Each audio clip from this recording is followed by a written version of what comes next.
plan here to deepen the Savannah River from 42 to 47 feet, something that's been studied for 14 years. But the southeast region needs to prepare for the future once the Panama Canal is expanded. Curtis Foltz, the head of the Georgia Ports Authority, sees the latest report as an endorsement of the project here, even though the report does say other ports should be deepened as well. Officials in Charleston are already saying if there has to be a choice because of money or environmental factors, their port should be selected. But Foltz doesn't think it has to be an either-or situation, saying there will likely be enough trade to go around. The Corps clearly indicates and highlights the importance of the Savannah project. Its project is a decade ahead of Charleston's project. The need is today. The benefits to outweigh the cost 5.5 to 1, so this is hugely important.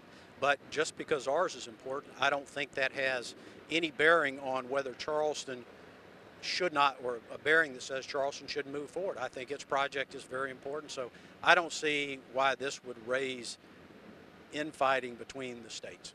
The big issue here is whether or not the United States needs some kind of a cogent plan for port development. The Corps of Engineers clearly does not have a plan at this time.